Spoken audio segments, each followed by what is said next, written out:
Rick, if it's late in the game and another team is kind of dribbling out, they got a big lead, do you instruct your players to let it go and be passive about it? Do you want them to steal the ball? How do you view that? Well, I think obviously the game like that, when you're referring to Kansas State, and if the game's over, everybody knows the game's over. When a team does that, as opposed to trying to come down and score, we would stop playing too.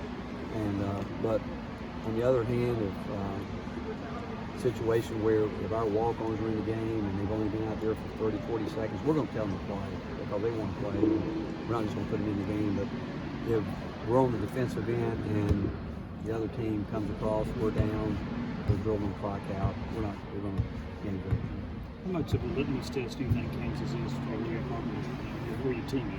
I think it's going to be a great test for us, and the fact that, you know, you're talking about one of the top 5 teams in the country, a team that's can play multiple ways. They're not afraid at all to go with a small lineup, which we think we'll see quite a bit of that Saturday. But Bill's teams have always been inside oriented. You know, they like to play high-low basketball. But it's going to be a great crowd. But with these young guys, I think it's one of the reasons we've always tried to play a great schedule, because we want to be in these kind of games, and it'll be one of the biggest ones for these freshmen that they've been in. But you look going down the schedule, we're going to go into some great venues in our league, and so this is again another test for our guys to see if they can handle a great atmosphere. Coach, do you think that Georgia game might have been a turning point for your team the way they played these last 2 nights? You know, I like to think that, yeah, I mean, if you want to call it a turning point, but one thing we learned about the Georgia game is that's not going to get it done. I mean, the way we went into that game with, and we had a couple guys that I've said looking back that maybe I shouldn't have played Folky and Bowden because they were sick, and just let these young guys get in it. But that's not how you think as a coach until after it's over with. But the effort that we had to have, and I don't want to take anything away from Georgia at all, but we weren't very good. And just the way we shot the ball, like we were, and again, I think we're a good shooting team. But when you start shooting threes like we did at the start of that game, and so I think what they found out real quickly, what goes into losing. And so I think sometimes you've got to figure out what goes into losing before you can really figure out what goes into winning. And you have to live it. And I think they lived it. And so since that time, we've had a little bit different mindset. How do you think the suspensions impact Kansas' roster? How good a team are they without those guys? Oh, they're going to be. Bills does a great job, and you know, it's like whether it's a suspension or an injury, I think that Bill's going to look at it like any coach that, hey, we got other guys on the team that have to be ready to do more, or guys coming off the bench are going to have an opportunity to play, and so that's how coaches think. You know, it's the next guy up, it's your turn, it's what we can do, and so that's what we expect. Given the hit their front court takes, though, do you put an added emphasis on trying to get Ezovic in foul trouble like y'all did last year? It's hard to get a guy in foul trouble. He's got to help you with that, and I admire watching him play. He works really hard. I mean, he really does work hard, and shoot, I mean, his shooting percentage, I don't know if anybody's going to get close to it, so we've got to work hard at trying to defend him first. And so, again, Bill's teams have always shared the ball, even when they've had terrific players, and he's had a lot of terrific players like most of us have, but I mean, he's not just going to have one option. He's going to play through. So if you try to emphasize one guy too much, I mean, he can hurt you at all positions, and because his teams have always played very unselfish. Uros has 1 rebound in the last 2 games. Is that a small sample size, or is that a big concern moving forward?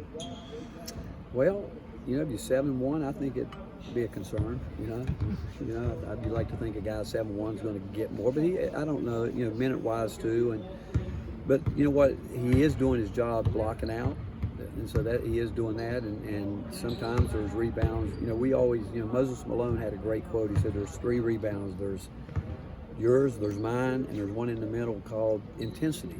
And he said, "I'm gonna get all mine. I'm gonna get all the intensity rebounds. I'm gonna get some of yours."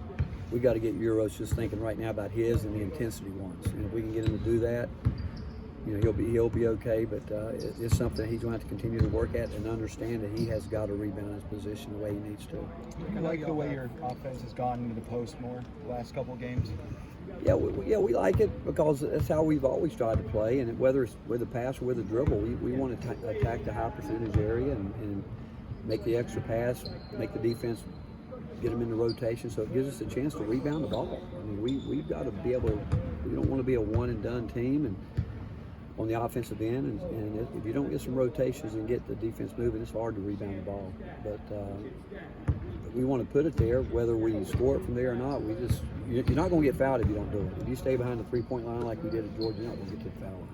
Is that a reflection of the guys like Fulke and even Olivier doing a better job asserting themselves in the offense? They do. It's a two-way street. I mean, you want to get it there, but they've got to do their job, and the perimeter guys have to do their jobs. And it's not as easy as you might think, but it's got to be a mindset. I will agree with you on that. It's got to be a mindset that you've got to know what you're looking for and realize that window will close quickly if you're not ready to put it there.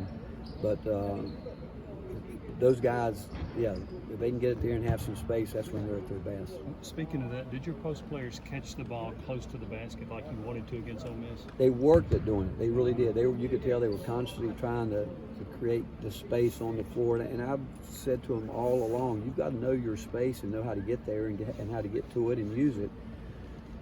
And again, it's tough. I mean, because people aren't going to just let you do what you want to do. You're going to have to fight for it. And so we've got to continue to get better there. You all have shot 36 free throws over the past 3 halves. Is that kind of what you're wanting for here, or is that just a byproduct of what your offense has done over the past couple of games? Well, you always want to shoot free throws, and that means you're getting deep into people's benches, but it's a byproduct of what we're trying to do. But again, as the season goes on and as each game people are going to continue to adjust what they do, then we have to be able to continue to do what we like to do with resistance. And that normally means more passes, more movement, and to try to continue to, again, get those rotations.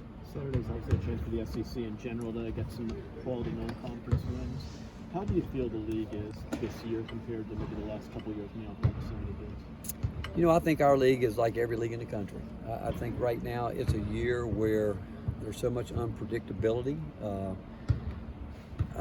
People maybe use the word parity. I don't know if it's parity. I just think that I don't know if there's any great teams in college basketball right now. I think there's a bunch of teams. I think right now there's probably more of a chance, and maybe any year I've coached, that there's some teams that could win the national championship that aren't even talked about right now. I think that as we're sitting here talking about that could all change in the next month, because this is when separation starts to happen. So who knows? But right now, I think it'd be hard pressed to count anybody out. In terms of the challenge right now, I said this earlier this morning on the teleconference call, that I don't care if it's a challenge, I don't care if it's a non-league game. This time of year, you are concerned about winning basketball games, period. And whether it's in league, out of league, continuing to work on your team to get better, knowing that this is when the separation starts to happen, and you want to be a part of it where you can hopefully continue to move forward. 2 more. I know that y'all have that tunnel vision and kind of just look at the next game, but what with some of those kind of non-conference games that didn't go the way y'all wanted, what kind of an opportunity is this on Saturday for your team for the postseason? Well, I think this time of year every game's vital for postseason. I mean, someone told me the other day that we have no games against Quad 2. All of our games are Quad 1 or Quad 3, I guess. And so that tells you that our schedule's been as tough as it could be. And I know I look back at those non-league games with these guys, and that schedule wasn't set up for all the freshmen to be playing the minutes they were. But the fact is, it is what it is. And I think this time of year, you want a chance to play against good teams and hope that you have a chance to get some of these wins and helps you moving forward. About Dotson, what is about him that makes him sort of so prolific in terms of the points, the rebounds, the assists? It seems like he kind of does it. Tough. I've watched him play. He and Grant were teammates, and watched him play a lot of basketball. And we recruited him, and like him a lot because he plays hard. He's competitive. He's got speed. He's gonna come at you hard, but he's a competitor. And again, I've got a lot of admiration for him because I've watched him when he was young, and I love guys that continue to get better, and he's done that. Thank you, Coach.